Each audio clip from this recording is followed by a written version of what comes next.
février, c'est déjà fini. Alors bienvenue dans mes reviews jeux vidéo, films et animés du mois. On commence par les jeux ?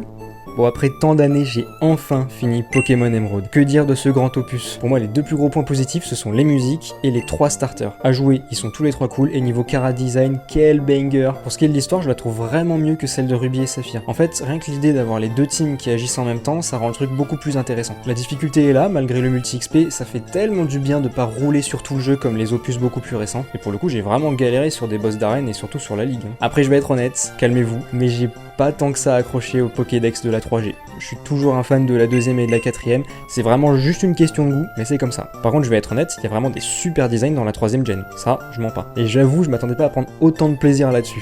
Trop content, hein. Bon, on parle ciné ? Bon, comme pour janvier, j'ai pu voir 4 films au ciné ce mois-ci.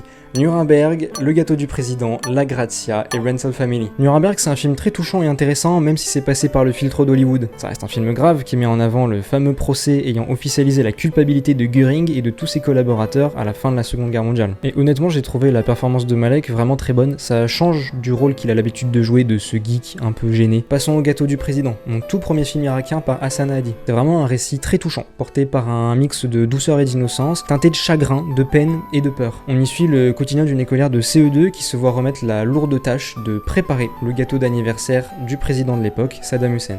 Banin Ahmad Naïef, qui joue la petite Lamia, m'a tellement touché. On sent une intelligence émotionnelle et une maîtrise de soi vraiment remarquable pour son âge. Si le film est encore en salle, je vous recommande vraiment d'y aller, même si c'est un film assez dur. Bon, pour ce qui est de la Grazia, la meilleure partie du film, en fait, c'était le trailer.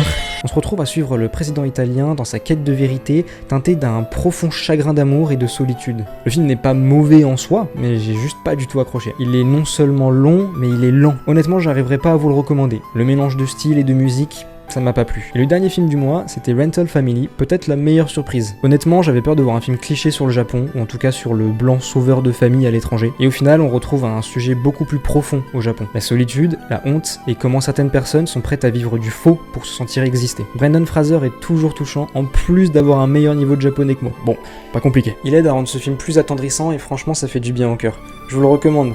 Bon allez, je te laisse terminer. Nickel. Bon, ça va être très rapide, j'ai maté qu'un seul animé ce mois-ci, et c'est la saison 1 de Gachakuta. On découvre une société dominée par les riches, qui jette le héros dans les tréfonds de l'humanité. Et la découverte de ses pouvoirs lui permet de survivre dans cette grande déchetterie à monde ouvert, avec comme seul but de retourner dans la cité céleste pour se venger. Au niveau de l'histoire, on est clairement sur un mix de Promised Neverland, Made in Abyss et Attack on Titans. Et avec un style graphique et un chara design qui me fait quand même pas mal penser à Tokyo Revengers et Fire Force. Les musiques sont super originales, et le premier générique est un turbo banger. C'est pas l'histoire du siècle, mais c'est plaisant à regarder. Bon, c'était kiffant, mais faut refaire la même en mars. Alors, à dans un mois, et n'oubliez pas que